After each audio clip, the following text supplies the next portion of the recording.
మనతో పాటు జాయిన్ అవుతున్నారు శ్రీనివాస్ గారు, రిటైర్డ్ మేజర్, అలాగే రమేష్ గారు, X colonel. Good afternoon sir Srinivas గారు.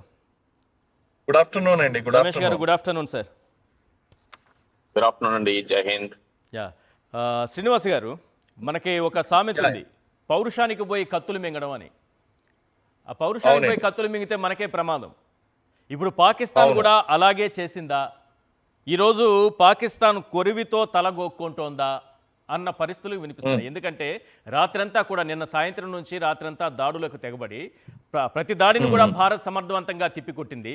పైగా పాకిస్తాన్లోని అనేక స్థావరాలను కూడా ధ్వంసం చేసింది, సీపోర్ట్ను కూడా ధ్వంసం చేసింది. ఓవరాల్ సిచ్యువేషన్ చూస్తే మీకేమనిపిస్తుంది సార్? ఖచ్చితంగా మీరు చెప్పినటువంటి సామెత యాప్ట్ గా సరిపోతుందండి. కారణం ఏమిటి అంటే, పాకిస్తాన్ ఏమనుకుంది అంటే 1947లో ఉన్నటువంటి భారతదేశం, 65లో ఉన్నటువంటి భారతదేశం, 71లో ఉన్నటువంటి భారతదేశం అని అనుకుంది. కానీ అప్పుడు కూడా మన చేతిలో చావు దెబ్బ తిన్నప్పటికీ మనల్ని పూర్తి స్థాయిలో అంచనా వేయలేకపోవడం ఒక ప్రాబ్లము. రెండు, ఇల్లు చక్క పెట్టుకోవడం చేత కాదు కానీ పక్కింట్లో ఉన్నటువంటి వాళ్ళతో నేను గొడవకు వెళ్తానన్న చందంగా తయారైంది పాకిస్తాన్ పరిస్థితి. కారణం ఏంటి అంటే, వాళ్ళ దేశంలో అంతర్యుద్ధం వస్తుంది, అలాగే అక్కడ బెలూచిస్తాన్ నుంచి సమస్యలు అనేటువంటివి ఉన్నాయి, అలాగే వాళ్ళ దేశంలో నిరుద్యోగం, పేదరికం, ఆర్థిక వ్యవస్థ మరింత ఘోరంగా తయారైంది, ఉగ్రవాదుల మీద కంట్రోల్ లేదు, అలాగే అంతర్యుద్ధం ఎప్పుడొస్తుందో తెలియదు. ఇలాంటి పరిస్థితిలో కొరివితో తలగొక్కోవడం అన్నట్టు ఆ యొక్క పహల్గామ్ ఇన్సిడెంట్ ప్లాన్ చేయడం అనేటువంటిది అసిమ్ మునీర్ చేసినటువంటి బిగ్గెస్ట్ మిస్టేక్. దానికి ఈ రోజు ప్లాన్ చేసి యుద్ధాన్ని కోరుకునే ఈ ఉగ్రదాడులకు పురిగొల్పారని అనుకుంటున్నారా? పహల్గామ్ దాడికి అంటే వాళ్ళు యుద్ధం వస్తుంది అనేటువంటిది ఖచ్చితంగా వాళ్ళు ఎక్స్పెక్ట్ చేయలేదు. వాళ్ళు ఏమనుకున్నారంటే ఏదో ఒక చిన్న సర్జికల్ స్ట్రైక్ చేస్తారు, ఇలా కాకపోతే మేము కొంచెం భారత్ లో నార్మల్ గా లేదు పరిస్థితి. ఎందుకంటే అక్కడ ఆ టైంలో మనకి అమెరికా ఉపాధ్యక్షుడు రావడం, ఆ టైంలో ఈ విధమైనటువంటి అటాక్ జరిగితే గనక కాశ్మీర్ గురించి వాళ్ళు ఏం సిగ్నల్ ఇవ్వాలనుకున్నారంటే, కాశ్మీర్ లో నార్మల్ పరిస్థితులు లేవు, ఇంకా అక్కడ సమస్యలు ఉన్నాయని ఏదో వాళ్ళు తెలియచేద్దాం అనుకుని చెప్పి ఒక పిచ్చి పని చేసి మనం ఇంత భయంకరంగా రియాక్ట్ అవుతాం అనేటువంటి విషయం వాళ్ళ కళలో కూడా ఎక్స్పెక్ట్ చేయలేదు. ఎందుకంటే మనం ఇంతలా ఎప్పుడు రియాక్ట్ కాలేదు కూడా అండి. మీరు చూడండి, నిన్న జరిగినటువంటి స్ట్రైక్స్ కూడా మీరు చూడండి. 1971 తర్వాత ఇంత భారీగా మనకి మిలిటరీ యాక్షన్ అనేటువంటిది జరిగింది. ఇంకా మనం పూర్తి స్థాయిలో రెస్పాండ్ కూడా కావలేదు. అందులో కేవలం ఒక 10% మాత్రమే మనం రెస్పాండ్ అయింది. సో ఆ విధంగా కనుక చూస్తే పాకిస్తాన్ కళలో కూడా ఎక్స్పెక్ట్ చేయలేదండి, ఏ విషయాన్ని కూడా కళలో కూడా ఎక్స్పెక్ట్ చేయలేకపోయింది. కానీ అనుకోకుండా మొత్తం దానికి పరిస్థితి అవుట్ ఆఫ్ కంట్రోల్ అయిపోతుంది. ఎలా రియాక్ట్ కావాలో తెలియడం లేదు, ఎవరిని అప్రోచ్ కావాలో తెలియడం లేదు. ఇటు ఆర్మీ ఏమో వాళ్ళ మాట వినేటట్టు లేదు, ఆర్మీ ఏమో ఉగ్రవాదుల్లా ప్రవర్తిస్తున్నారు. లైన్ ఆఫ్ కంట్రోల్లో ఇష్టం వచ్చినట్టు మోటార్ షెల్లింగ్లు, ఆర్టిలరీ ఫైర్ అనేటువంటి చేస్తున్నారు. అలాగే మరో పక్కన ఈ షెల్లింగ్లు, మోటార్ ఫైరింగ్లు మాటున వీళ్ళని మన ఉగ్రవాదులు ఎవరైతే ఉన్నారో ఉగ్రవాదుల్ని భారతదేశంలో పంపడానికి ప్రయత్నిస్తున్నారు. సో ఇవన్నీ కూడా వాళ్ళు ప్రయత్నాలు అయితే మానుకోవడం లేదు, మొదలు పెట్టారు, వాళ్ళే అంతం చేసుకుంటారు. కానీ ఎలా ముగించాలో కూడా వాళ్ళకి అర్థం కావడం లేదు, ఒక కోఆర్డినేషన్ లేదు. పూర్తి స్థాయి గందరగోళ పరిస్థితులు ఎన్ని నెలకొని ఉన్నాలో అన్ని రకాలైనటువంటి పరిస్థితులు కూడా ఈరోజు పాకిస్తాన్ లో మనకు కనిపిస్తున్నాయండి. రైట్. ఇది ఒక పూర్తి స్థాయి యుద్ధంగా దీన్ని చూడాలా, ఎలా చూడాలి, నెక్స్ట్ పరిణామాలు ఎలా ఉంటాయి? ఎందుకంటే ఆపరేషన్ సింధూర్ అనేది ఆపరేషన్ సింధూర్ 2.0 ఉంటుందా, ఉంటే ఇది మరింత తీవ్రతతో మరింత బీభత్సంగా ఉంటుందా అనేది ప్రజల్లో వినిపిస్తున్నటువంటి, సామాన్య ప్రజల్లో వినిపిస్తున్నటువంటి ఒక ప్రశ్న. ఎలా ఇప్పుడు వరకు జరిగినటువంటి పరిణామాల్ని పూర్తి స్థాయి యుద్ధంగా చూస్తారా, అసలైన యుద్ధం పరిస్థితులు రాబోతున్నాయని అనుకుంటున్నారా? ఇటేమో భారత్ చేస్తున్నటువంటి భీకరమైనటువంటి దాడితో ఒకవైపు ఉక్కిరిబిక్కిరవుతోంది, మరోవైపు బలూచ్ లిబరేషన్ ఆర్మీ డైరెక్ట్గా సైన్యం పైన దాడి చేసి 15 మందిని చంపేసింది. వాళ్ళు ఎప్పటి నుంచో పోరాటం చేస్తున్నారు. ఈ పరిస్థితుల నేపథ్యంలో ఈ ఉక్కిరి బిక్కిరి నడుమ పాకిస్తాన్ అసలు బయటపడుతుందా సురక్షితంగా? కష్టం అండి. ఒకటైతే నాకు ఒకటి అనిపిస్తుంది, బెలూచిస్తాన్ అనేటువంటిది స్వతంత్ర దేశంగా వాళ్ళు ప్రకటించుకునేటువంటి అవకాశాలు పూర్తి స్థాయిలో కనిపిస్తున్నాయి. రెండోది అంతర్యుద్ధం. ఇప్పుడు ఇమ్రాన్ ఖాన్ ని ఎలాగన్నా సరే జైలు దగ్గరికి వెళ్ళి ఆయన విడిపించాలని చెప్పి ఆయన మద్దతుదారులు ప్రయత్నించడం, ఆయన కోరుకోవడానికి కారణం కూడా ఒకటి ఉన్నది. కారణం ఏంటి అంటే, బాలాకోట్ దాడులు జరిగినప్పుడు కూడా అందరూ యుద్ధం వస్తుంది అనుకున్నప్పుడు మనం ఒకే ఒక విశ్లేషణ చేసామండి. అప్పుడు అన్నది ఏంటి అంటే, ఆయనకి భారతదేశం యొక్క బలాబలాల గురించి పూర్తి అంచనా ఉంది. ఆయన ఒక మాజీ క్రికెటర్ కాబట్టి ఆయన యుద్ధం వైపు అడుగులు వెయ్యడు అని చెప్పేసి అన్నాం. Correct. సో ఇక్కడ ప్రజలందరికీ కూడా ఏం నమ్మకం ఉంది అంటే ఇమ్రాన్ ఖాన్ లాంటి నాయకుడిని తెచ్చుకుంటే భారతదేశంతో వైరం అనేటువంటిది ఖచ్చితంగా తప్పుతుంది. ఈయన ఖచ్చితంగా ప్రస్తుత పరిస్థితి నుంచి బయట పడవేయగలుగుతాడు అనేటువంటి ఒక నమ్మకంతో మళ్ళీ తిరిగి ఆయన తెచ్చుకోవడానికి ప్రయత్నిస్తున్నారు. అలాగే ఆర్మీ యొక్క పరిస్థితి చూస్తే F-16 విమానాల యొక్క మెయింటెనెన్స్ లేదు. చైనా ఇచ్చినటువంటి ఆ యొక్క early warning systems, radar systems ఏదైతే ఉన్నాయో అవి ఘోరంగా విఫలమైనవి. అలాగే పాకిస్తాన్ దగ్గర ఇంధనం లేదు. యుద్ధం అంటూ వస్తే కనుక 4-5 రోజుల కంటే ఎక్కువ నిలబడేటువంటి పరిస్థితులు కనిపించడం లేదు. ఇరాన్ నుంచి వచ్చేటువంటి ఇంధన పైప్ లైన్లు ఏదైతే ఉన్నాయో అది ఎప్పుడో పేల్చివేయడం అనేటువంటి జరిగింది. బెలూచిస్తాన్ లిబరేషన్ ఆర్మీ వాళ్ళు ఎప్పుడో పేల్చేశారు దాన్ని. సో వాళ్ళకి అన్ని వైపుల నుంచి కూడా అష్ట దిగ్బంధనం అంటే ఏదైతే అంటారో అన్ని రకాలుగా చేసి ఇప్పుడు ప్రపంచ దేశాల దగ్గరికి వెళ్ళి వాళ్ళు రెండు అడుక్కోవాలి. ఒకటి డబ్బు, రెండు మమ్మల్ని ఈ పరిస్థితి నుంచి కాపాడండి అని చెప్పి ఆల్రెడీ అది చేయడం జరిగింది. చేసినప్పటికీ కూడా ప్రపంచ దేశాలు ఏమంటున్నాయంటే ఇది మీరు కోరి తెచ్చుకున్నటువంటి సమస్య, దీన్ని మీరే భరించండి, దీన్ని ఏమాత్రం కూడా మేము చేయలేము. ఎందుకంటే వాళ్ళు ప్రతి ఒక్కరికి తెలుసు, ప్రపంచంలో ఉన్నటువంటి ప్రతి దేశానికి తెలుసు ఇది ఉగ్రవాదాన్ని అనేటువంటిది ఖచ్చితంగా సమర్థిస్తుంది. ఆ ఉగ్రవాదాన్ని సమర్థించడం కారణంగా పాకిస్తాన్ ఈ రోజు ఉగ్రవాద దేశంగా ముద్ర వేయకపోయినా ప్రతి ఒక్కరికి, చిన్న పిల్లవాడికి కూడా ఇంటర్నేషనల్ కమ్యూనిటీలో తెలిసినటువంటి విషయం ఏంటి అంటే ఇది ఒక ఉగ్రవాద దేశం అనేటువంటి ముద్ర పడిపోయింది దానికి.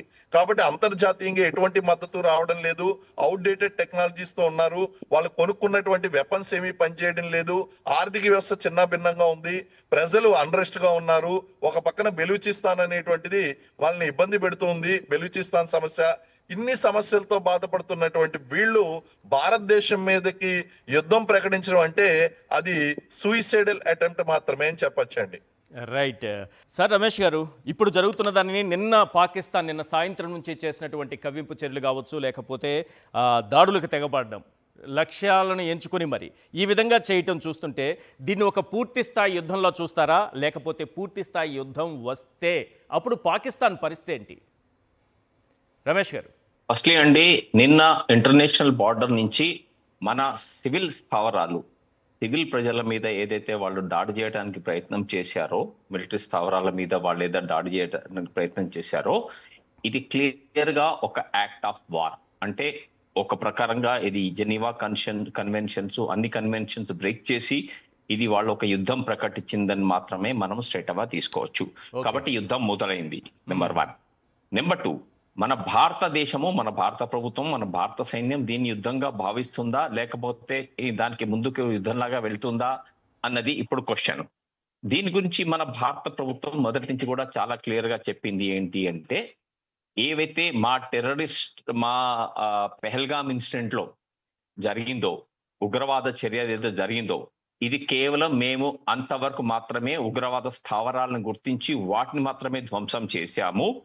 ఇది నాన్ ఎస్కలేటరీ అని భారతదేశం స్టాండ్ చాలా క్లియర్ గా ఉన్నది. కాబట్టి భారతదేశం ప్రపంచంలో అన్ని దేశాల సమ్మతితోటి, అన్ని దేశాల అంతర్జాతీయ రకంగా కూడా మనము సమ్మతి తీసుకొని దీన్ని మనం ముందరికెళ్తున్నాం. కానీ మనము ఏది చర్య కూడా యుద్ధ చర్య మనం ఏమి చేయట్లేదు. That is the second point. Third point, నిన్న మనం ఆల్రెడీ చూసాము, ఏదైతే వాళ్ళు మన మీద అటాక్ చేశారో దాన్ని మన ఇంటిగ్రేటెడ్ ఎయిర్ డిఫెన్స్ సిస్టమ్ చాలా సమర్థవంతంగా, అంటే మన లాంగ్ రేంజ్ సిస్టమ్స్ అయినటువంటి S-400 కానీ లేకపోతే MR-SAMS ద్వారా కానీ వివిధ రకాలుగా కూడా మనము దానిని తిప్పికొట్టాము. కాబట్టి ఇది మనము భారతదేశము పూర్తి స్థాయి యుద్ధానికి మనము తీసుకుపోవటానికి మన ఉద్దేశం అయితే కనపట్లేదు. పాకిస్తాన్ కూడా గత విశ్లేషకులు శ్రీనివాస్ గారు చెప్పినట్టు వారికి ఇప్పుడు ప్రస్తుతం క్యాపబిలిటీ లేదు. వారి దగ్గర ఆయుధాలు లేవు, వారి దగ్గర ఇంధనం లేదు, వారి సైన్యం కూడా అల్లకల్లోలంగా ఉన్నది. ఎందుకు సార్ కవ్వింపు చర్యలు కానీ నిన్న చేసినటువంటి దాడులు కానీ ఎందుకు వస్తోంది మరి పాకిస్తాన్? చూడండి, ఆల్రెడీ మనకి హిస్టరీలో ఒకప్పుడు చెప్పేవాళ్ళు ఏంటి అంటే, పాకిస్తాన్ అంటే ఏంటి, ఆర్మీ, అల్లా అమెరికా అనేవాళ్ళు. ఎందుకంటే అప్పుడు అమెరికా పోషించింది కాబట్టి. ఇప్పుడు అమెరికా పక్కకి అయిపోయింది. ఇప్పుడు ఆర్మీ అండ్ అల్లా రెండు కలిసిపోయినాయి. వాళ్ళు అక్కడ ఇప్పుడు ఆసిమ్ మునీర్ ఏదైతే వచ్చాడో, ఒక రోజు రిటైర్మెంట్ అయినా ఒక రోజు తర్వాత లేకపోతే ఒక రోజు ముందో ఆసిమ్ మునీర్ మళ్ళా వచ్చాడు. అక్కడ పాకిస్తాన్ లో ఎలక్షన్స్ రిగింగ్ చేయించేసి వాళ్ళకి ఫేవరబుల్ గవర్నమెంట్ తీసుకొచ్చాడు. ఇప్పుడు అక్కడ వాళ్ళ ఉనికి ఉండాలి అంటే మతం పేరు మీదుగా మతోన్మాద చర్యలు చేసి, మతాన్ని రెచ్చిగొట్టి ఉగ్రవాద చర్యల్ని తయారు చేస్తే తప్ప వాడికి అక్కడ స్టాండింగ్ లేదు ఆసిమ్ మునీర్ కి. అక్కడ Pakistan government is a puppet government. ఆ రోజు మనం అందరము విన్నాము, ఇప్పుడు కూడా వింటూనే ఉన్నాము వాళ్ళు ఇచ్చినటువంటి స్టేట్మెంట్స్. ఏది అంటే కేవలం మతపరంగా మన ఇస్లామే గొప్పది, హిందువులకి మనకి ఇది లేదు అని చెప్పేసి వాళ్ళు అన్నారు. దీనికి మీరు కొంచెం వెనుకకెళ్తే నేను మీకు హిస్టరీ కూడా చెప్తాను. సమ్వేర్ అరౌండ్ 85 or 90లో పాకిస్తాన్ లో ఉన్నటువంటి వాళ్ళ అకాడమీలో ఒక స్టడీ చేశారు వాళ్ళు. ఆ స్టడీలో వాళ్ళు ఏమని స్టడీ చేసి అందరికీ తెలియజేశారు అంటే, హిందువులు ఏదైతే ఉన్నారో వాళ్ళకి యుద్ధాలు చేసే ధైర్యాలు సాహసాలు లేరు, హిందువులు యుద్ధం చేయలేరు. కేవలం వాళ్ళని ఎవరైనా వచ్చేసి పరిపాలించగలరు కానీ వాళ్ళకి వాళ్ళు పరిపాలన చేసుకునే సామర్థ్యం వాళ్ళకి లేదు అని చెప్పి పాకిస్తాన్ మిలిటరీ అకాడమీలో ఆ సిద్ధాంతాన్ని బోధించారు. పాతకాలం వాళ్ళకి తెలుసు కానీ ఇప్పటి కాలంలో వాళ్ళ ఉన్న నేరేటివ్ ఏంటి అంటే 47, 65, 71 యుద్ధాలు మనం గెలిచాము, ఇండియా గెలవలేదు, వాళ్ళు ఏదో కుతంత్రంగా చేసేసి మనల్ని భూభాగాన్ని ఆక్యుపై చేసుకున్నారు అని చెప్పేసి వాళ్ళ ప్రజలకు వాళ్ళకి చెప్పుకుంటున్నారు. కాబట్టి పాకిస్తాన్ ఏంటి అంటే వాళ్ళ ఉనికి కోసం అని చెప్పేసి మతాన్ని ముందరకు పెట్టేసి చేస్తున్నారు. ఇది they will continue to do it. ఇది ఒక్క రోజులో వాళ్ళు ఆపేవాళ్ళు కాదు. వాళ్ళకి ఏ ప్రకారంగా బుద్ధి చెప్పినా కానీ వాళ్ళ కుక్కతో ఒక వంకర్ లాగా వాళ్ళ బుద్ధి ఎప్పుడు స్ట్రైట్ గా కాదు. మన ప్రధాని గారు చెప్పినట్టు వాళ్ళని మళ్ళా చీల్చి బలూచిస్తాన్ ఇంకొక ప్రాంతంగా చేసి, ఖైబర్ పఖ్తూన్ఖ్వా లేకపోతే పిఓకి ఒక ప్రాంతంగా చేస్తే తప్ప వాళ్ళకి బుద్ధి రాదు. ఆఫ్ఘనిస్తాన్ లో ఏమైందండి? ఆఫ్ఘనిస్తాన్ మేము చాలా గొప్ప, ఆఫ్ఘనిస్తాన్ కి మా ఆర్మీ సపోర్ట్ ఇచ్చింది అని చెప్పి అంటే ఆఫ్ఘనిస్తాన్ లో వాడు తన్ని పంపించాడు వెనకకి. ఇప్పుడు Afghanistan is now in favour of India. మనము అక్కడ బిల్డ్ చేస్తున్నాం. ఏం చేస్తున్నాం? మన ఇన్ఫ్రాస్ట్రక్చర్ బిల్డ్ చేస్తున్నాం, వాళ్ళ కెనాల్స్ లైన్స్ బిల్డప్ చేస్తున్నాము. రేపు ఆఫ్ఘనిస్తాన్ వాడు కూడా వాటర్ ఆపేస్తే మనలాగా ఇండస్ వాటర్ తీసి వాళ్ళందరూ రోడ్ మీదకి వచ్చేసి అక్కడ ఒక సివిల్ వార్ వస్తుంది. కాబట్టి పాకిస్తాన్ కి ఈ రోజైనా బుద్ధి వచ్చి కనీసం వారికి ఏమైనా బుద్ధి చెప్తే చాలా బాగుందని మనం భగవంతుని ప్రార్థించాలి. వాళ్ళ ప్రజల కోసం, వాళ్ళ మంచి కోసం అని మనం ప్రార్థించాలి. రైట్. శ్రీనివాస్ గారు, మనమేమో ఉగ్రవాద స్థావరాలని, వాళ్ళ శిబిరాలని, వాళ్ళ క్యాంపులు ఎక్కడున్నాయో ఐడెంటిఫై చేసి 21ని ఐడెంటిఫై చేసి అందులో 9ని టార్గెట్ చేసి కేవలం ఆ క్యాంపులను మాత్రమే మనం ధ్వంసం చేస్తే, మన మిలిటరీ స్థావరాలు కానీ, జనావాసాలు కానీ, వీటిని టార్గెట్గా, ప్రార్థనా మందిరాలు కానీ, ఇవి టార్గెట్గా పాకిస్తాన్ దాడులు చేస్తుంది. ఎందుకు ఇలా చేస్తుంది? ఇప్పుడు మనకి దాడి చేయడానికి మన యొక్క లక్ష్యం అయితే చాలా క్లియర్ గా ఉంది. ఉగ్రవాదం మీద దాడి చేయాలన్నది మన లక్ష్యం. దానికోసం మనం ప్రారంభించాం. ఇప్పుడు పాకిస్తాన్ కి మన మీద దాడి చేయడానికి ఒక రీజన్ లేదండి. ఒక రీజన్ ఎందుకు లేదు అంటే, అది మనం చేస్తే మన యొక్క డిఫెన్స్ ఇన్స్టాలేషన్స్ మీద చేయాలి, లేదా పౌర ఆవాసాల మీద చేయాలి. ఇది జెనీవా కన్వెన్షన్స్ ప్రకారం కూడా ఇది ఒక వైలేషన్. అయినా సరే దానికి వేరే దారి లేదు. ఇప్పుడు ప్రపంచ దేశాల్లోనే కాదండి, వాళ్ళ దేశంలో కూడా వాళ్ళ ప్రజలకి మొహం చూపించుకోవడానికి లేదు. ఒక ఈగోయిస్టిక్ నేచర్ లో పాకిస్తాన్ ఆర్మీ అనేటువంటిది వెళ్తుంది. అసిమ్ మునీరు వేసినటువంటి ఈ యొక్క డిస్టర్బెన్స్ ఏదైతే ఉందో, దీనికి ఒక లాజికల్ ముగించాలన్నా సరే, ఏదో విధంగా మేము భారతదేశం మీద దాడి చేశాము, మా మీద వాళ్ళు అన్యాయంగా దాడి ప్రారంభించారు, దాన్ని మేము సమర్థవంతంగా తిప్పి కొట్టాము అని చెప్పుకోవడానికి వాళ్ళు ఎదురు చూస్తున్నారు. అందులో భాగంగా వాళ్ళు ఏం చేస్తున్నారంటే, ఈ బార్డర్ లో ఫస్ట్ లో ఇంటెన్సిటీ కాన్ఫ్లిక్ట్ ప్రారంభించారు.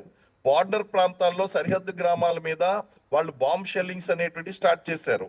తర్వాత సెలెక్టెడ్ ప్లేసెస్ లైక్ జమ్మూ, లేకపోతే పఠాన్ కోట్ ఇలాంటి ప్రాంతాల్లో అటాక్స్ అనేటువంటి చేశారు. మరొక ప్రమాదం కూడా లేకపోలేదండి. ఇప్పుడు ఫిదాయిన్ లాంటి అటాక్స్ కూడా అయ్యేటువంటి అవకాశాలు ఉన్నాయి. ఈ యొక్క బాంబు షెల్లింగ్ మాటలో వాళ్ళు ఇన్ఫిల్ట్రేషన్ అనేటువంటి చేస్తారు. మిలిటెంట్ జైషీ మహమ్మద్ ని కానీ, హిజ్బుల్ ముజాహిద్దీన్, లష్కరీ తయ్యబా వీళ్ళందరినీ కూడా ఇన్ఫిల్ట్రేట్ చేసి కాశ్మీర్ లోనే కాదు మన ఇంటీరియర్ ప్లేసెస్ లో కూడా అటాక్స్ చేయించడానికి అవకాశం ఉంది. ఎందుకంటే వాళ్ళు ఇప్పుడు ఒక పగతో రగిలిపోతున్నారు. కేవలం పగతోనే కాదండి, అవమానంతో ఉన్నారు. ఎందుకంటే మనం పత్తర్ కా జవాబ్ ఈట్ సే దేంగే అనేటువంటి చందాన్న వాళ్ళు చిన్న స్ట్రైక్ చేస్తే చాలా గట్టిగా మనం దెబ్బ కొడుతున్నాం. అలాగే వాళ్ళ యొక్క బలాలు ఏదైతే ఉన్నాయో వాళ్ళ బలాల మీద కూడా మనం దాడి చేయగలుగుతున్నాం. ఈ రోజు పాకిస్తాన్ బతకాలా లేదా చనిపోవాలా అనేటువంటి విషయాన్ని కూడా మనమే డిసైడ్ చేస్తున్నాం. మనం ఆ ప్రధాని మంత్రి యొక్క కార్యాలయం మీద బాంబు దాడి చేయలేక కాదు, క్షిపణి దాడి చేయలేక కాదు, మనం విడిచిపెట్టాం. This is the warning. ఆ వార్నింగ్ అనేటువంటిది వాళ్ళు తెలుసుకుంటే మంచిది.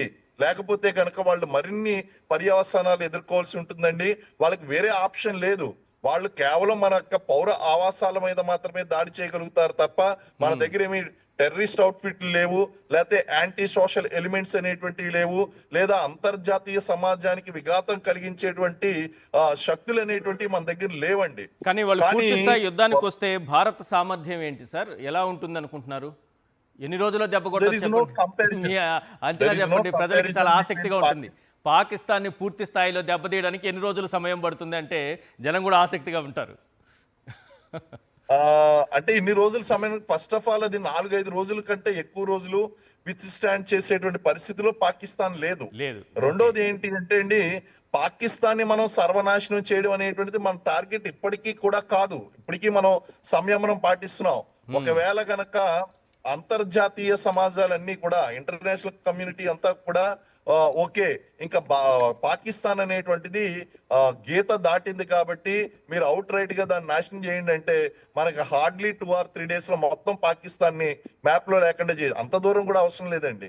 ఇంకా మరి వేరే రూట్ లో వెళ్ళాము అంటే మనం ముగించవచ్చు. నిన్న నైటే ముగిసిపోతుందేమో అనుకున్నారు అందరూ కూడా, కానీ సంయమనం పాటించాం. మనం ఇప్పటికీ కూడా సమయం పాటించడానికి కారణం ఏంటి అంటే వాళ్ళు ఏదో విధంగా బుద్ధి తెచ్చుకుంటారు అని. అదర్వైజ్ మనం ఈ కపుల్ ఆఫ్ డేస్ లో మనం క్లోజ్ చేసేయచ్చండి పాకిస్తాన్ ని. ఎస్ సార్, మీరు చెప్పండి రమేష్ గారు. ఒకవైపు చూస్తుంటే భారత ఆర్మీ దాడులతో ఉక్కిరిబిక్కిరవుతోంది, మరోవైపు చూస్తుంటే బెలూచ్ లిబరేషన్ ఆర్మీ నిన్న ఏ రకంగా దాడి చేసింది, 15 మంది సైనికుల్ని చంపేసి హతమార్చింది చూసాం. తెహ్రీకే తాలిబాన్, ఇది కూడా 3 వైపుల నుంచి దాడులు కనిపిస్తున్న పాకిస్తాన్ నిజమైన యుద్ధాన్నే కోరుకుంటే దాని నేచర్ ప్రకారం ఎన్ని రోజులు నిలబడగలదు? అది ఈ పరిస్థితులు కూడా చూడాలి మనం. బలూచిస్తాన్ కానీ ఇటు ఈ తాలిబాన్, తెహ్రీకే తాలిబాన్, ఇది కూడా దాడి చేసింది అంటున్నారు. ఇప్పుడు చూడండి, పాకిస్తాన్ కూడా తెలుసు ఫుల్ స్కేల్ వార్ వాళ్ళు ఎప్పుడు గెలవలేరు. ఫస్ట్లీ మనం యుద్ధం, ఎందుకంటే ఆల్రెడీ మనము డిస్కస్ చేసాము, శ్రీనివాస్ గారు కూడా చెప్పారు, 3 యుద్ధాల్లో వాళ్ళు చిత్తుగా మనం వాళ్ళని ఓడించాము. కాబట్టి వాళ్ళు మన మీద గెలవలేరు, ఆ సంగతి తెలుసు. అందుకనే వాళ్ళు Ziaul Haq bleed India by 1000 cuts అనే పాలసీ తీసుకొచ్చాడు. కేవలం అదే పాలసీ మీద వాళ్ళు ఉంటారు. నెంబర్ 1. నెంబర్ 2, ఒకప్పుడు వాళ్ళకి అమెరికా సపోర్ట్ చేసేది, ఎందుకంటే సోవియట్ యూనియన్ లో వాళ్ళని ఆఫ్ఘనిస్తాన్ నుంచి పారిపోవడానికి, ఆ తర్వాత ఆ టెర్రరిజం వాళ్ళ ఉనికి కోసం పాకిస్తాన్. ఇప్పుడు చైనా వాళ్ళకి ఫండింగ్ చేస్తుంది. ఎందుకు అంటే సిపెక్ ఏదైతే చైనా పాకిస్తాన్ ఎకనామిక్ కారిడార్ ఉన్నదో అది పాకిస్తాన్ నుంచి ఖైబర్ పఖ్తూన్వా నుంచి బలూచిస్తాన్ నుంచి కరాచీలో ఉన్నటువంటి గ్వాదర్ పోర్ట్కి వెళ్తుంది. వాళ్ళు ఆల్రెడీ $60-70 billion పెట్టించారు. వాళ్ళ సంరక్షించడానికని వాళ్ళు పాకిస్తాన్కి డబ్బులు ఇస్తున్నారు. ఆ డబ్బులతోటి మన భారతదేశాన్ని వీక్ చేస్తే భారతదేశం కూడా ఒకవైపు ఇక్కడ బిజీగా ఉంటుంది. ఆ చైనాకి వాళ్ళు చేసేటువంటి అరుణాచల్లో వాళ్ళు చేస్తున్నటువంటి యాక్షన్స్ కి కూడా వాళ్ళకి సపోర్ట్ గా ఉంటుంది. కాబట్టి ఏంటంటే ఇంటర్నేషనల్ గా అన్ని విధాలు కూడా పాకిస్తాన్ కి సపోర్ట్ చేస్తూనే ఉన్నారు. నెంబర్ 1. నెంబర్ 2, వాళ్ళ సొంత ఉనికి. కాబట్టి ఇప్పుడు మనకి బేసికలీ మనం ఏంటంటే ఒక ఇంగ్లీష్ లో సేమ్ ఉంది, you can't choose your neighbours. వాళ్ళు మన నేబర్స్, వాళ్ళు మన నేబర్స్ గానే ఉంటారు. మన నేబర్స్ శాంతియుతంగా మంచిగా ఉంటేనే మన ఆరోగ్యం. రేపు ఒకవేళ ఒక థాట్ ప్రాసెస్ ఆలోచించుకోండి, రేపు పాకిస్తాన్ లోనే సివిల్ వార్ ఎల్లకల్లోలం అయ్యి వాళ్ళందరూ మన బాగా బార్డర్, అతారి బార్డర్ కి వాళ్ళందరూ వచ్చారనుకోండి, మైగ్రేషన్ అయిపోయారనుకోండి, లక్షల కొలది, కోట్ల కొలది, మనం ఆపగలుగుతామా? ఆపలేము. కాబట్టి ఆ ప్రాంతం సుస్థిరంగా మంచిగా ఉంటేనే బాగుంటుంది. అది మనకి తెలుసు, అది వాళ్ళకి తెలుసు. కాకపోతే ఏంటంటే అక్కడ చేసే వాళ్ళ పాలిటిక్స్, ఆర్మీ వాళ్ళ అప్పర్ హ్యాండ్ చూపించుకోవాలి, వాళ్ళ పాలిటిక్స్ చూపించుకోవాలి. వాళ్ళ బలూచిస్తాన్ లో కానీ, ఖైబర్ పఖ్తూన్లో కానీ, లేకపోతే టీటీపీలో కానీ మీరు చెప్పినట్టు ప్రాబ్లమ్స్ వాళ్ళందరికీ ఉన్నాయి, వాళ్ళకి పిక్కల మీద ఉంది. ఈ టైంలో వాళ్ళకు ఒక డైవర్షన్ టాక్టిక్స్ కావాలి. వాళ్ళకున్న డైవర్షన్ టాక్టిక్స్ అంటే కేవలం మన ఈ భారతదేశం మీద ద్వేషం చూపించుకోవడం, మన ఇస్లాం గొప్పది అని చెప్పేసి వాళ్ళు వచ్చేసి ఇక్కడ మత ప్రేరితంగా చేసేసి ఇన్నోసెంట్ సివిలియన్స్ కట్టుకోవడం. అంత కవర్డ్స్ అంట, దే ఆర్ పెరికి పందలు. వాడు ఎవరో సివిలియన్స్ ఆయుధాలు లేని వాళ్ళని పట్టుకొని వాళ్ళు ఏదో అడవుల నుంచి వచ్చేసి మనల్ని మీద దాడి చేయడం అంటే అది పెరికి పందలు చేసేసారు. అది కేవలం మేము గొప్ప వాళ్ళం ఏదో మేము చేస్తున్నాం అంటే. ఇప్పుడు మన టీవీలో మనం ఇట్లా మాట్లాడుకుంటున్నారు, పాకిస్తాన్ టీవీలో వాళ్ళు ఏం ప్రచారం చేసామంటే నేను రాత్రి మేము దాడులు చేసాం, అధ్వంసం చేసాం, విధ్వంసం చేసాం, చూడు ఇండియా వాళ్ళకి ధైర్యం కూడా లేదు, మన మీద ఒక్క దాడి కూడా చేయలేదని వాళ్ళు చెప్పుకుంటారు. ఎందుకంటే మేము బార్డర్ లో ఉంటున్నప్పుడు వాళ్ళ టీవీలు చూస్తూనే ఉండేవాళ్ళం కదా. ఈ రోజు ఇక్కడ భారత్ మా మీద ఫైరింగ్ చేసింది, వాళ్ళని ఇది చేసింది, భారతదేశము మన మీద ఆక్రమణ చేస్తుందని చెప్పి వాళ్ళు చెప్పుకుంటుంటారు. సో ఆ ప్రాపగండా చేస్తూ ప్రజల్ని వాళ్ళే తప్పుదారి పట్టిస్తుంటారా? తప్పనిసరి పరిస్థితి చేసుకుంటారు తప్ప వాళ్ళ యుద్ధం చేసే క్యాపబిలిటీ లేదు. మన అందరం చూసాం ఆ ఫ్యూనరల్ లో ఉన్నారు, అందరు ఎవరు మిలిటరీ అధికారులు ఉన్నారు. అంటే ఇంటర్నేషనల్ గా వాళ్ళకి ఇస్తున్న మెసేజ్ ఏంటంటే we are directly supporting the terrorism అని వాళ్ళే మెసేజ్ చేస్తున్నారు. వీఆర్ పార్ట్ ఆఫ్ దట్ అని చెప్పి వాళ్ళే చెప్తున్నారు. సో ఆ ఉనికి లేని వాళ్ళ గురించి మనం డిస్కస్ చేయడం అంటే it is absolutely useless thing అన్నమాట. So they do not have the capability. And ఇంకొకటి మన మిత్రులు చెప్పినట్టు కాకుండా ఉక్రెయిన్ రష్యా యుద్ధం అప్పుడు ఉక్రెయిన్ పోయి వీళ్ళు అమ్యునిషన్ ఇచ్చారు. ఇప్పుడు వాళ్ళ దగ్గర అమ్యునిషన్ కూడా లేదు, వాళ్ళ దగ్గర ఎయిర్ ఫ్యూయల్ లేదు, వాళ్ళ దగ్గర ఆర్థిక స్థితి లేదు, ఏ ప్రకారంగా కూడా మనం యుద్ధం చేసే సామర్థ్యం వాళ్ళ దగ్గర లేదు. రమేష్ గారు, పూర్తి స్థాయి యుద్ధం ఇంతకుముందు మీరు అన్నట్టుగా ఫుల్ స్కేల్ వార్ కోరుకుంటుందా లేదా, కోరుకుంటే నష్టం ఏంటో వాళ్ళకి బాగా తెలుసు పాకిస్తాన్కి. అయినా సరే ఒకవేళ ఆ పరిస్థితులే వస్తే బలూచిస్తాన్, పీఓకే ఈ రెండు పరిస్థితి ఏంటి సార్? ప్రధానంగా పీఓకే విషయంలో ఒక ఎమోషన్ అయితే భారతీయుల్లో కనిపిస్తోంది. ఫస్ట్ మీరు బలూచిస్తాన్, పీఓకే రెండు అడిగారు కాబట్టి బలూచిస్తాన్ గురించి మీకు ఒక్క దాన్ని హిస్టరీ చెప్పాలండి. Yes sir. మన భారతదేశము పాకిస్తాన్ ఎప్పుడైతే మనం విభజించామో, పాకిస్తాన్ గవర్నమెంట్ దేశం ఫార్మ్ అయిందో అప్పుడు బలూచిస్తాన్ ని ఒక సపరేట్ గా స్టేట్ చేస్తామని వాళ్ళే ఒప్పందం చేసుకున్నారు. ఖాన్ ఆఫ్ ఖల్లాత్ అని ఉండేవారు అప్పుడు. ఆ తర్వాత మనం ఫ్రంటియర్ గాంధీ ఖాన్, అబ్దుల్ గఫర్ ఖాన్ వాళ్ళు కూడా అక్కడి నుంచి వాళ్ళు అక్కడ ఏం చేస్తారంటే వాళ్ళు బలవంతంగా చేసేసి ఈ బలూచిస్తాన్ ప్రాంతాన్ని వాళ్ళు ఆక్యుపై చేసుకున్నారు. అప్పుడు వాళ్ళు చేసుకున్న ఒప్పందాన్ని తిరగొట్టే వాళ్ళు బలూచిస్తాన్ని వాళ్ళ భాగంగా చేసుకున్నారు. కాబట్టి బలూచిస్తాన్ అనేది మన లాగా ఏదైతే మనం జమ్మూ అండ్ కాశ్మీర్ ఒప్పందం చేసుకొని తీసుకున్న భాగం కాదు. బలూచిస్తాన్ని వాళ్ళు అక్రమంగా అప్పుడు జిన్నా తీసుకున్నటువంటి భాగం. నెంబర్ 1. నెంబర్ 2, పోనీ అక్రమంగా తీసుకున్నారు. పాకిస్తాన్ లో పంజాబీస్ ఎవరైతే ఉంటారో అండి, పాకిస్తాన్ పంజాబీస్ వాళ్ళది డామినేషను. ఆర్మీ మొత్తం వాళ్ళ డామినేషనే, పాలిటిక్స్ కూడా వాళ్ళదే డామినేషను. పాకిస్తాన్ లో ఉన్న సిరి సంపదలు, ధాన్యాలు, డబ్బు, డెవలప్మెంట్, ఇండస్ట్రీస్, ఎడ్యుకేషన్, ఏ పేరు తీసుకోండి అది కేవలం పంజాబ్ ప్రాంతానికే చెల్లుతుంది. బలూచిస్తాన్ ప్రాంతంలో ఉన్నటువంటి నిధులు, సహజ ఖనిజాలు అవి మొత్తం కూడా పాకిస్తాన్ వాళ్ళు పంజాబ్ కే డైవర్ట్ చేసి ఆ ప్రాంతానికే చూపిస్తున్నారు. కాబట్టి బలూచిస్తాన్ వాళ్ళ ప్రజలలో ఈ రెండు, ఎందుకంటే అక్కడ చాలా వరకు వాళ్ళందరూ ట్రైబల్స్ అండి. వాళ్ళు పంజాబీస్ తోటి మేము ఒకటి అని చెప్పి వాళ్ళ ఒకటే ఐక్యత లేదు వాళ్ళకి. వాళ్ళు మేము సపరేట్ ట్రైబ్స్, మా సపరేట్ ఐడెంటిటీ వాళ్ళు కావాలని మొదటి అనుకుంటున్నారు. ఎప్పటికీ వాళ్ళు ఒప్పుకోవట్లేదు. కాబట్టి ఏంటి అంటే ఒక విధంగా వాళ్ళకి ఇండిపెండెన్స్ ఇవ్వకుండా వాళ్ళని ఆక్రమించుకున్నారు. సెకండ్లీ వాళ్ళ రిసోర్సెస్ తీసుకుంటున్నారు. అందుకని ఇప్పుడు సిపెక్ బలూచిస్తాన్ నుంచి పోతున్నా కానీ వాళ్ళకి ఏంటి అంటే దీని వచ్చే రాబడి అవన్నీ పంజాబ్కి ఇస్తారని చెప్పేసి వాళ్ళు అనుకుంటున్నారు. అందుకే బలూచిస్తాన్ ప్రజలు ఒప్పుకోవట్లేదు. కాబట్టి బలూచిస్తాన్ లో క్రమంగా నిలబడే అవకాశాలు ఏమన్నా ఉన్నాయా సార్ మీ అనుభవంలో చెప్పండి? చైనా చాలా స్మార్ట్ అండి. చైనా వాడు ఒక మంచి వ్యాపారి అండి. అంతే. వాడికి ఎవరి నుంచి డబ్బులు వస్తాయి, ఎవరిని ఎట్లా చేయాలి, వాడిని అంతవరకే వ్యాపారం చేసుకుంటాడు. పాకిస్తాన్ అయినా అది ఏ దేశమైనా వాడికి పట్టదండి. వాడికి ఏ దేశం పట్టదు. వీడికి ఏంటి పాకిస్తాన్ ముష్టివాడు అని కూడా అంటే పాపం ముష్టివాళ్ళని మనము ఇది చేసినట్టు అవుతుంది. వాడు డబ్బులు చేసి పైసా ఫేంక్ తమాషా దేకన్నట్టు వీళ్ళ మీద పైసలు పారేసి వీడిని ఎగిరిస్తున్నాడు వాడికి. ఎందుకంటే వాడికి కావాల్సిన సీపెక్, ఆ తర్వాత వాడి రూట్ కావాలి, వాడి ట్రేడ్ కావాలి. అంతేగాని వాడి మీద పాకిస్తాన్ మీద దయారక్షణ లేదు. నెంబర్ ఏంటంటే పాకిస్తాన్ వాడికి కావాల్సింది షెక్స్ గంవాలి, వాటరు అవన్నీ వాడి న్యూక్లియర్ దానికోసం అని వాడు ఇచ్చేసేసాడు. కాబట్టి వాడికి కేవలం డబ్బుల కోసం అని పాకిస్తాన్ వాడుకుంటాడు. కానీ రేపు యుద్ధం వస్తే ఫుల్ స్కేల్ వారిలో చైనా నేను ఎమ్మడుంటానని చెప్పి వాడు ముందరికి రాడు. నెంబర్ 1. అదే పరిస్థితి పిఓకేలో కూడా. అదే పరిస్థితి ఖైబర్ పఖ్తూన్ఖ్వాలో. ఇక్కడ ఉన్నటువంటి మినరల్స్, ఇక్కడ ఉన్నటువంటి వాళ్ళ ఖనిజాలు, వాళ్ళ సంపత్తులు అవన్నీ మొత్తం డెవలప్మెంట్ ఇక్కడ అసలు ఏం లేదు.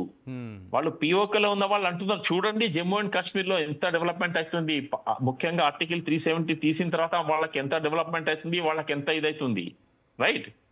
సో వాళ్ళు ఏం చేస్తారంటే ప్రజలు వాళ్ళే మనం వచ్చి కలవాలని చెప్పి అంటున్నారు అక్కడ. మేము ఇండియాలో కలుస్తాము, మాకు ఇండియాలో కలుస్తేనే మాకు గొప్పగా ఉంటుంది, మాకేదో అభివృద్ధి జరుగుతుందని తెలుస్తున్నారు. ఇటువంటి పరిస్థితి పాకిస్తాన్ క్రియేట్ చేస్తుంది అక్కడ. అది వేరే బయట వాళ్ళు వచ్చేసి క్రియేట్ చేయలేదు. సో కాబట్టి ఏంటంటే మనం ఒక్కొక్క ఇండివిజువల్ అండ్ ఖైబర్ పఖ్తూన్ఖ్వాల ప్రాబ్లం ఏంటి? Afghanistan Durand line. వాడెవడో వచ్చాడు, ఏదో ఒక లైన్ గీసిపోయాడు, అక్కడ ఉన్నటువంటి పఠాలను సగం ఇటు సగం పఠాలను అటు పంపించారు. వాళ్ళు ఏమంటారంటే మాది ఆ దేశము, మేము ఇక్కడ ఎందుకు ఉండాలి, మా దేశం ఆఫ్ఘనిస్తాను. కాబట్టి వాళ్ళలో అక్కడక్కడ అల్లోకల్లోలం. సో కాబట్టి పాకిస్తాన్ ఏంటి అంటే అది మనం అతుకుల బొంతనాలో లేకపోతే చింపిన విస్తరి అనాలో దాన్ని నాకు తెలియదు, కానీ ఆ పరిస్థితిని కూడా వాళ్ళు ఇంకా పాడు చేసుకుంటున్నారు రోజు రోజుకి. కేవలం ఒక్క వాళ్ళ ఎజెండా ఏంటంటే మేము పవర్ లో ఉండాలి, ఏదో ఒక మతము లేకపోతే ఇంకేదో చెప్పేసి ప్రజలు రెచ్చగొట్టి వాళ్ళు అక్కడ ఉండాలని చెప్పేసి చేస్తున్నారు. And definitely if the situation continuous like that, ఈ ప్రకారంగా కానీ జరిగిందంటే అక్కడ సివిల్ వార్ గ్యారంటీ. ఇప్పుడు ఆల్రెడీ మనం ఇండస్ వాటర్ ట్రీటీ మనం అబయన్స్ లో పెట్టాం, నీళ్లు బంద్ చేసేస్తాం, వాళ్ళకి అక్కడ పంటలు సాగవు, ఆ తర్వాత వాళ్ళకి తిండి ఉండవు, వాళ్ళకి అభివృద్ధి ఉండదు. రేపు అదే ప్రకారంగా ఆఫ్ఘనిస్తాన్ కూడా వాళ్ళ దగ్గర నుంచి వచ్చే కెనాల్స్ కొన్ని బంద్ చేసింది అనుకోండి, వాళ్ళు ఎందుకు పని చేయాలి? ఆల్రెడీ మనం అక్కడ వాళ్ళ ఇన్ఫ్రాస్ట్రక్చర్ కోసం డెవలప్మెంట్ కోసం డబ్బులు పెడుతున్నాం.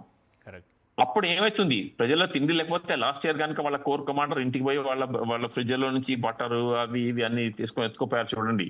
అదే ప్రకారంగా పాకిస్తాన్ లో ప్రతి చోట జరుగుతుంది ఆ సివిల్ వార్. కాబట్టి ఇప్పటికైనా అక్కడ వాళ్ళ నాయకులకి బుద్ధి వచ్చేసి వాళ్ళ డెవలప్మెంట్ మీద కాన్సన్ట్రేట్ చేస్తే వాళ్ళకి మంచిది, మనకి మంచిది.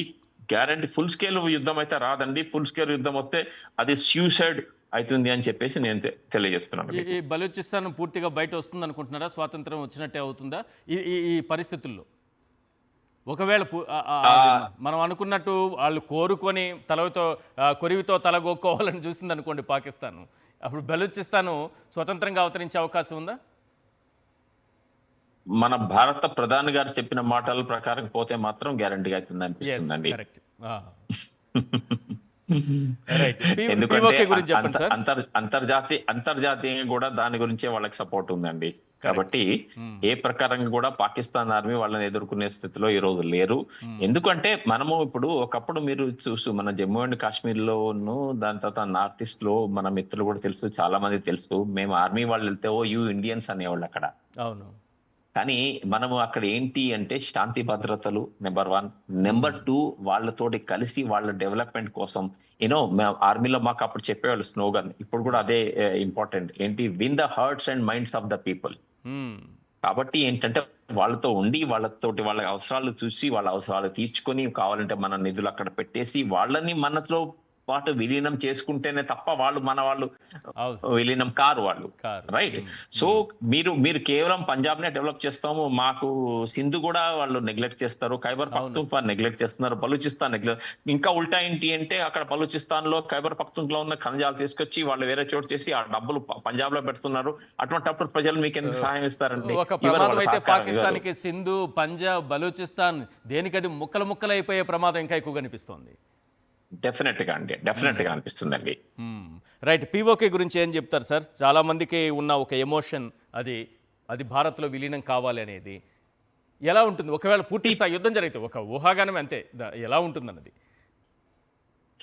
ఫస్ట్లీ పూర్తి స్థాయి యుద్ధం నేను మీకు మొదటి నుంచి చెప్తున్నాను, ఇప్పుడు కూడా చెప్తున్నాను, అది పూర్తి స్థాయి యుద్ధం వచ్చే అవకాశం లేదు, అది క్లియర్.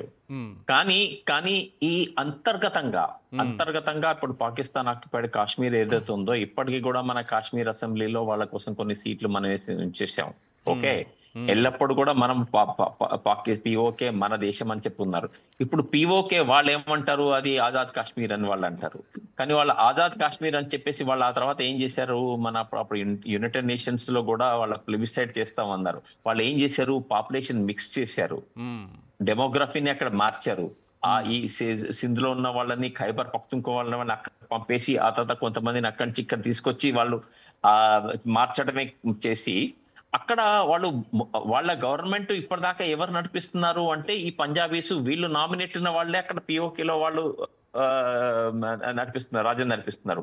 అక్కడ ఉన్న వాళ్ళ ప్రైమ్ మినిస్టర్ వాళ్ళు కూడా ఎవరైతే అంటే బయట వాళ్ళు నడిపిస్తున్నారు. అక్కడ ప్రజలకి ఇంతవరకు స్వచ్ఛ వాళ్ళకి ఇవ్వట్లేదు. అక్కడ ఉన్నటువంటి ఖనిజాలు తీసుకొచ్చేసి పంజాబ్ లో పెడుతున్నారు, పిఓకేలో వాళ్ళు ఏమి డెవలప్మెంట్ చేయట్లేదు. కాబట్టి అక్కడ పిఓకే ప్రజలు ఇవాళ కోరుకున్నది ఏంటి అంటే మాకు పాకిస్తాన్ వద్దు, మమ్మల్ని విలీనం చేయండి భారతదేశంతో అని చెప్పేసి అక్కడ రెవల్యూషన్ వస్తున్నది. సో కాబట్టి ఏంటి అంటే బలూచిస్తాను పిఓకేలో ఈ రోజు ఒకటే పరిస్థితి. ఇప్పుడు ఆ మధ్య మనం చూసాము, ఎందుకంటే సిపెక్ ఏదైతే పిఓకే నుంచి వెళ్తుందో అక్కడ చాలా మంది వాళ్ళ చైనీస్ వర్కర్స్ మీద వాళ్ళు దాడి చేశారు. దాడి చేసిన తర్వాత పాకిస్తాన్ వాళ్ళ చైనీస్ వాళ్ళు ఏమన్నారంటే మేము మా సోల్జర్స్ పంపిస్తాం ఇక్కడికి అన్నారు. మా సోల్జర్స్ పంపించి మా సిపిఎక్ కానీ లేకపోతే మా పనిచేసిన వర్కర్స్ కి ప్రొటెక్షన్ మేమే ఇస్తామని చెప్పి అన్నారు వాళ్ళు. అంటే ఈ పరిస్థితి అది ఎలా వచ్చింది అంటే ఆఖరికి పాకిస్తాన్ నడిపిస్తుందా లేకపోతే చైనా పోయి అక్కడ పాకిస్తాన్ నడిపిస్తుందా అన్న పరిస్థితి వచ్చింది. ఇది ఏ ప్రజలు ఒప్పుకోరు. ఇప్పుడు మనం కూడా ఇప్పుడు మన రాష్ట్రంలో వేరే రాష్ట్రం వాళ్ళు వస్తేనే మనకు చాలా బాధ అనిపిస్తుంది. వేరే దేశం వాడు వచ్చేసి మన దేశాన్ని నడిపిస్తాడంటే మనం ఎప్పుడు ఒప్పుకోము, మన ప్రజలు ఎప్పుడు ఒప్పుకోరు. ఓకే, కానీ అక్కడ ఉన్న పరిస్థితి డిఫరెంట్. ఎందుకు అంటే అక్కడ ప్రజాస్వామ్యం కేవలము ఒక కీలు బొమ్మ, అక్కడ నడిపించేది ఆర్మీ. అండ్ ఆ ఆర్మీ కూడా ఎప్పుడైతే డిస్టెబిలైజ్ అయిపోతుందో ఆ ఆర్మీ స్టెబిలైజ్ కావడానికి వాళ్ళు ఏం చేస్తున్నారు, వాళ్ళు ఒక మంచి ప్రాసెస్, ఒక డెమోక్రటిక్ ప్రాసెస్, లేకపోతే developmental process, industrial development process, education వాళ్ళు చేయట్లేదు. వాళ్ళు చేసేది ఏంటి, ఇప్పుడు మన ఒకసారి కనుక మన టెర్రరిస్టుల స్థావరాల్ని మనం ధ్వంసం చేసిన తర్వాత మనకి రిపోర్ట్స్ ఏమొస్తున్నాయి, వాళ్ళ ఫ్యామిలీస్ అందరినీ లండన్ ఇక్కడికి పంపించారు పాకిస్తాన్ వాళ్ళు. అంటే మామూలు ప్రజల లైఫ్, వాళ్ళ జీవితము ముఖ్యం కాదు, కానీ వాళ్ళ భార్యలు వాళ్ళ పిల్లల జీవితం చాలా ముఖ్యం. వాళ్ళందరినీ వేరే ఇతర దేశాలకు పంపించేసి వాళ్ళని సేఫ్ గా ఉంచుకుంటున్నారు. అండ్ వాళ్ళకి కావాల్సినటువంటి సౌకర్యాలు, మౌలిక సౌకర్యాలు వాళ్ళకి చూసుకుంటున్నారు, కానీ నార్మల్ ప్రజలకి చూపట్లేదు. మరి అటువంటి వాళ్ళు కనుక రాజులైతే ప్రజలు ఏ ప్రకారంగా వాళ్ళని చూస్తారు? మనం ప్రజల తీర్పుల అవసరాలను చూసుకొని ప్రజలకి మౌలిక సదుపాయాలు కలిగించే వాళ్ళని ప్రజలు గౌరవిస్తారు. వాళ్ళు మన రాజులుగా ఉండాలి, వాళ్ళు మన నాయకులుగా ఉండాలి, వాళ్ళు మన మిలిటరీ లీడర్లుగా ఉండాలంటారు. ఇప్పుడు మన భారతదేశంలో ఉన్న మిలిటరీని చూడండి. ఇప్పుడు ఈ మొన్న పహల్గామ్ దాడి అయిన తర్వాత మనం హిందూ, ముస్లిం, క్రిస్టియన్ ఏ మతం లేకుండా కాశ్మీర్ నుంచి కన్యాకుమారి వరకు ప్రతి చోట కూడా మనం దీన్ని అటాక్ ని కండెమ్ చేశాము. మనము వాళ్ళందరితోటి మేము ఉన్నాము, దాని తర్వాత మన సైనికులతోటి మనం ఉన్నామని చెప్పి మన ప్రజానీకం అందరూ తెలియజేశారు. కానీ పాకిస్తాన్ లో ఇటువంటిది జరగట్లేదు. ఏమైంది, అక్కడ ఉన్నటువంటి ఇప్పుడు టెర్రరిస్ట్ స్థావరాన్ని మనం ధ్వంసం చేస్తే వాళ్ళ ప్రభుత్వము, వాళ్ళ అధికారులే వచ్చేసి వాళ్ళ ఫ్యూనరల్ అటెండ్ చేస్తున్నారు. అటువంటి పరిస్థితుల్లో మనము ఏ ప్రకారంగా ఊహిస్తాము కి ఆ ప్రజలు వాళ్ళని సపోర్ట్ చేస్తారన్నది. కాబట్టి మనం పిఓకేలో కూడా డెఫినెట్ గా బలూచిస్తాన్ లాగానే అది కూడా ముక్కలు అవుతుందని అన్నట్టుగా నేను భావిస్తాను. పాకిస్తాన్ తొందరగా చర్యలు తీసుకోవాలి. అది కాకుండా ఏంటి, ఎందుకంటే పిఓకే మరియు బలూచిస్తాన్ ఈ రెండిట్లో నుంచి సిపెక్ వెళ్తుంది. అవును, అండ్ ఈ సిపెక్ అనేది చైనాకి చాలా ముఖ్యం. కాబట్టి చైనా వాళ్ళు ఏం చేస్తారంటే వాడికి పాకిస్తాన్ వాడికి ఇంకా డబ్బులు ఇచ్చేసి, ఇంకా వాడికి ఆయుధాలు ఇచ్చేసేసి ఏ ప్రకారంగా అయితే వాళ్ళని అణగతొక్కడానికి ప్రయత్నం చేస్తాడు, లేకపోతే వాడు పవర్ లో ఉండటానికి అని చెప్పేసి వాడికి ఆయుధాలు ఇచ్చేస్తాడు తప్ప ఆ ఏరియాని డెవలప్మెంట్ చేసి వాళ్ళకి ఇంప్రూవ్మెంట్ చేయడానికి వాళ్ళకి అవకాశాలు ఇవ్వరు. పాకిస్తాన్ ఎందుకు సార్ ఉగ్రవాద నిలయంగా, ఒక కేంద్రంగా, లేకపోతే ఒక కర్మాగారంగా మారిపోయింది? ఎందుకు ఉగ్రవాదాన్ని పెంచి పోషిస్తుంది? ఇప్పుడు దీనికి ఆన్సర్ నిన్న జరిగినటువంటి దాంట్లో, లేకపోతే వాళ్ళ పాకిస్తాన్ డిఫెన్స్ మినిస్టర్ క్లియర్ గా చెప్పాడండి. కాకపోతే ఏంటంటే మనం ఈవెన్ ఇఫ్ అగైన్ మన going back to the history also 1947 onwards also basically Pakistan కి ఏమిటి అంటే వాళ్ళ పార్టీషన్ టైంలో వాళ్ళు ఏమనుకున్నారు, మనకు జమ్మూ అండ్ కాశ్మీర్ మనకు కావాలి అన్నారు. జమ్మూ అండ్ కాశ్మీర్ ముఖ్యంగా వాళ్ళకి ఎందుకు కావాలి అంటే సింధు జల నదులు, ఏవైతే 6 నదులు, వెస్టర్న్ నదులు అండ్ ఈస్టర్న్ నదులు ఉన్నాయో అవన్నీ కూడా మన టిబెట్ భారతదేశం నుంచేసి వాళ్ళ పాకిస్తాన్ వైపు వెళ్తున్నాయి. అక్కడ కెనాల్ నెట్వర్క్స్ అంతా బాగానే ఉన్నాయి. కానీ ఈ శ్రీనగర్, జమ్మూ అండ్ కాశ్మీర్ కు అప్పుడు భారతదేశానికి రాలేదు, పాకిస్తాన్కి రాలేదు, ఒక ఇండిపెండెంట్ గా ఉండిపోయింది. ఓకే. అది వాళ్ళకు ఒక ఒక ఒక ఒక ఒక కోపం, ఒక లోపం ఉంది. కాబట్టి ఇప్పుడు దాన్ని సంపాదించుకోవడానికంటే వాళ్ళు ఏం చేయాలి? వాళ్ళు చేయవలసింది ఏంటంటే, ఇది ఇస్లాం పేరు మీద చెప్పి అక్కడ ఉన్న వాళ్ళందరూ ముస్లిమ్స్, అక్కడంతా వాళ్ళు మన వాళ్ళు, కాబట్టి ఇది మన దేశంలో కలవాలి అని చెప్పేసి ఒక మతం పేరు మీద వాళ్ళు ఈ జమ్మూ అండ్ కాశ్మీర్ ని ఆక్యుపై చేయడానికి ట్రై చేస్తున్నారు. అండ్ రెండోది ఏంటంటే, ఇప్పుడు నిన్న మొన్న కూడా చూసాం, అక్కడ షెల్లింగ్స్ అవి జరిగినప్పుడు చనిపోయేది ఎవరు? మన భారతీయులు. ఆ భారతీయులు ఎవరు? చాలా మంది ముస్లిం వారు. వారికి ముస్లిం చనిపోయారని లేదు, వాళ్ళకి కావాల్సింది కేవలం మన జమ్మూ అండ్ కాశ్మీర్ కావాలి అంతే. సో కాబట్టి ఏంటి అంటే, ఏ ప్రకారంగా అక్కడ ఇప్పుడు ఎలక్షన్స్ జరిగినా కానీ అక్కడ ఆర్మీ కానీ వాళ్ళు చేపించే ఒకటే యూనికి ఏంటి అంటే, జమ్మూ అండ్ కాశ్మీర్ ని మనం ఆక్యుపై చేయాలి అని చెప్పేసి వాళ్ళు చేశారు. జమ్మూ అండ్ కాశ్మీర్ ఆక్యుపై చేయాలంటే ఏంటి? ఏదో ఒక మతం పేరు మీద వాళ్ళు రెచ్చగొడితే అప్పుడు ప్రజలు వాళ్ళకి సపోర్ట్ గా ఉంటారు. ఎందుకంటే వాళ్ళకి చేయాల్సిన మౌలిక సౌకర్యాలు కుదిర్చట్లేదు, ఇండస్ట్రియల్ డెవలప్మెంట్ చేయట్లేదు, ఎంప్లాయ్మెంట్ చేయట్లేదు, ఎడ్యుకేషన్ చేయట్లేదు, అగ్రికల్చర్ లేదు. కాబట్టి ఏ ప్రకారంగా ప్రజల్ని డైవర్ట్ చేయాలి, ఏ ప్రకారంగా ప్రజలు రెచ్చగొడతారు? మతం పేరు మీద చేయాలి. పైగా అదేంటి, నిప్పుకు గనక నెయ్యి వేసినట్టు సోవియట్ యూనియన్ వచ్చేసి ఆఫ్ఘనిస్తాన్ లో కూర్చుంది. అప్పుడు అమెరికా వాళ్ళు వీళ్ళకి డబ్బులు ఇచ్చేసి అక్కడ టెర్రరిస్ట్ క్యాంపులను ప్రోత్సహించారు. కాబట్టి ఇప్పుడు అదేంటి అంటే, పాకిస్తాన్ ఒక టెర్రరిస్ట్ ఫ్యాక్టరీగా తయారైపోయింది. కరెక్ట్. ఒకసారి టెర్రరిస్ట్ గా ఫ్యాక్టరీగా తయారైపోయిన దాన్ని వీళ్ళు ఇంకా మార్చి డెవలప్మెంటల్ సైడ్ గా తీయడానికి ఎవరు లేరు. ఆ తర్వాత వచ్చిన నాయకులందరూ, జియావుల్ హక్, ఎవరు కూడా మతం పేరు మీద ఆ దేశాన్ని రెచ్చగొడుతున్నారు తప్ప ఏ ప్రకారంగా డెవలప్మెంట్ చేయడానికి వాళ్ళు లేరు. ఎందుకంటే వాళ్ళకి ఇప్పుడు ఆ సాహసం లేదు, ఆ రూట్స్ లో వెళ్ళిపోయింది. ఇప్పుడు వాళ్ళందరూ కూడా దాన్ని కేవలం టెర్రరిస్ట్లే పాలిస్తున్నారు, లేకపోతే టెర్రరిస్ట్ ప్లస్ ఆర్మీ కలిసి పాలిస్తున్నారు. కాబట్టి ఇది ఓవర్ పీరియడ్ ఆఫ్ టైం మనం జరిపిన దాడిలో మరణించిన ఈ టెర్రరిస్టులకి ఆర్మీ దగ్గరుండి అంత్యక్రియలు చేయడం ఏంటి? పాకిస్తాన్ ఫ్లాగ్ని డెడ్ బాడీస్ పైన పెట్టడం ఏంటి? అంటే దాంట్లో క్లియర్ గా చూపిస్తుంది ఏంటంటే, ఆ టెర్రరిస్టులని వాళ్ళని పెట్టి పోషించింది పాకిస్తాన్ ఆర్మీ అని ఒకటి తెలుస్తుంది. రెండోది ఏంటంటే, ఆ టెర్రరిస్ట్ క్యాంప్ లో ఉండి నడిపిస్తున్న వాళ్ళు పాకిస్తాన్ ఆర్మీ వాళ్ళు. కాబట్టి వాళ్ళు పాకిస్తాన్ ఆర్మీ వాళ్ళు ఏదో గడ్డాలు పెంచుకొని వాళ్ళ ఇస్లాం మతం దాని వల్లగా మేము టెర్రరిస్ట్ లాగా వాళ్ళు ట్రైనింగ్ ఇచ్చేస్తున్నారు అంటే, దాన్ని నడిపే వాళ్ళే వాళ్ళు.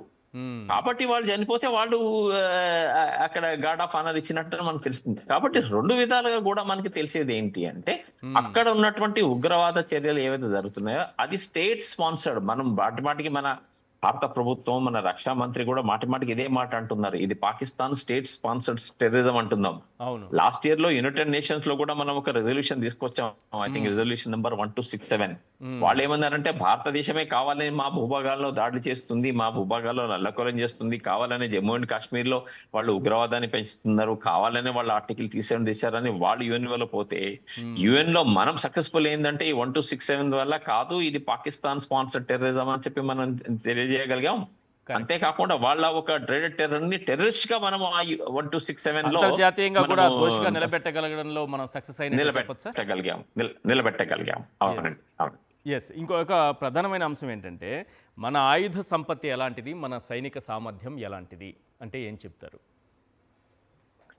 ఇప్పుడు మనము గనక పాకిస్తాన్ లో కంపేర్ చేసుకుంటే, పాకిస్తాన్ భూభాగం కానీ, పాకిస్తాన్ సైనిక దళం కానీ, లేక పాకిస్తాన్ ఉన్న ఆయుధాలు కానీ, దానికి మనము కనీసం 5 నుంచి 6 లేకపోతే 7 రెట్లు మన దగ్గర ఉన్నాయి. అంటే మన స్ట్రెంగ్త్ కానీ, మన దగ్గర ఉన్న ఆయుధాలు కానీ, లేటెస్ట్ టెక్నాలజీ కూడా మన భారతదేశంలో ఈ మధ్య నిన్న జరిగినటువంటి సంఘటన చూసుకోండి.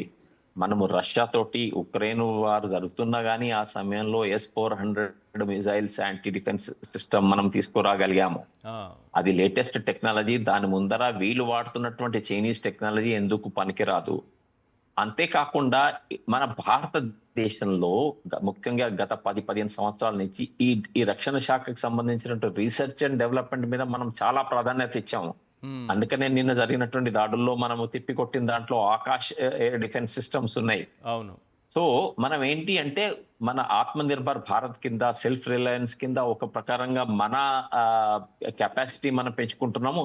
అదే ప్రకారంగా సైమల్టేనియస్ గా మనం ఏం చేస్తున్నాము అంటే, ఇంపోర్ట్ ద్వారా రష్యా నుంచి మనకి 1970 నుంచి 1 నుంచి కూడా రష్యా మన ఆల్ వెదర్ ఫ్రెండ్ అండి. అదొక్కటి మాత్రం మనం గుర్తుపెట్టుకోవాలి.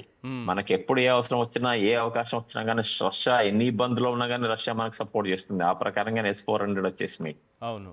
అండ్ మన టెక్నాలజీ అప్గ్రేడేషన్ ద్వారా అండ్ లేటెస్ట్ గా మనం మన ఎయిర్ ఫోర్స్ లో ఆల్రెడీ చూసాము. ఏంటి అంటే ఎయిర్ ఫోర్స్ లో మనకి state of art 4.5 generation రఫాల్ jets ఉన్నాయి మన దగ్గర, రైట్?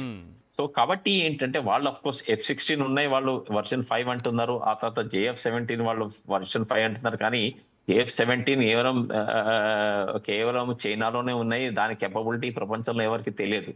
Yes. కానీ రఫాల్స్ వాళ్ళ కెపబిలిటీ అందరికి తెలిసింది. లాస్ట్ అండ్ ఫైనల్ మీరు ఒక మాట చెప్పదలుచుకుంటున్నాను. Yeah, please. కేవలం స్ట్రెంగ్త్ ఉండటము, కేవలం టెక్నాలజీ ఉండటం సఫిషియెంట్ కాదండి.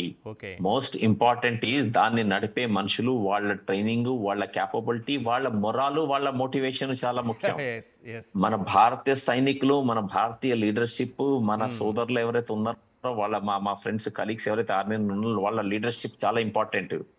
మీకు ఒక్క నిమిషం టైం ఉంటే నేను చెప్తాను. 1971 యుద్ధం తర్వాత మాణిక్ షా గారి వీడియోస్ కొన్ని మనం అందరం చూసే ఉంటాము.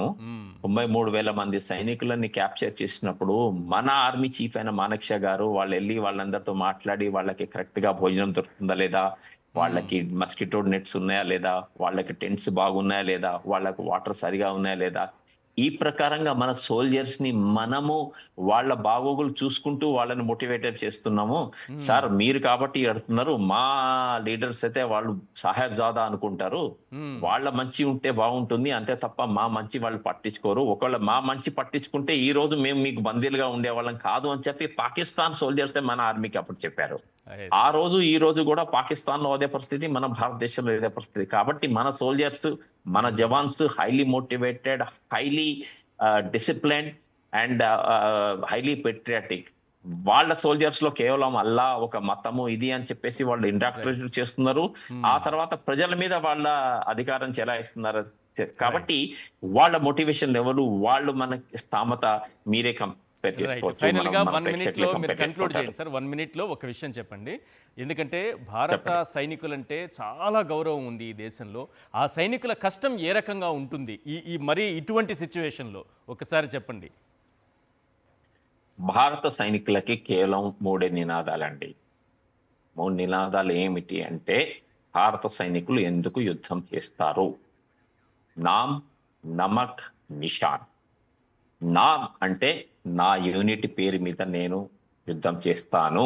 ఓకే. నేను 4 కుమావ్ రెజిమెంట్ వాడిని అయితే రేపు ఎవడన్నా అరే ఈ 4 కుమావ్ సోల్జర్స్ వీళ్ళు సరిగ్గా యుద్ధం చేయకపోవడం వల్లనే మనం ఇది ఓడిపోవడం అంటే అంతకంటే చెడ్డ పేరు ఇంకెవరికి రాదు. దానికంటే మేము ప్రాణం త్యాగం చేయడానికి రెడీగా ఉంటాం అంతే. కానీ మా ప్రాణాన్ని పోయి మేము పడంగా పెట్టేసి యుద్ధం చేస్తాం. సో యూనిట్ రెజిమెంట్ పేరు మీద మేము కొట్లాడతాం. నెంబర్ 1 నామ్, నమక్. ఈ దేశం మన ఉప్పు తిన్నాము కాబట్టి ఈ దేశం కోసం మేము కొట్లాడతాం. ఫైనల్లీ నిషాన్, మన యూనిట్ ఫ్లాగ్, మన దేశ ఫ్లాగ్ కోసం మనం కొట్లాడతాం. ఇది మన భారత సైనికులకి మేము నేర్పేది అండ్ దీని మీద మేము కొట్లాడతాం. కాబట్టి మన భారత సైనికులకి కష్టాలు నష్టాలు మేము చూడమండి, మేము చూసేవి కేవలం ఈ 3 మాత్రమే చూస్తామండి. Thank you so much sir. Ramesh గారు చాలా చక్కగా చెప్పారు. Thank you so much. అలాగే శ్రీనివాస్ గారు మన చర్చలో పాల్గొన్నారు, వారికి కూడా ప్రత్యేకంగా ధన్యవాదాలు.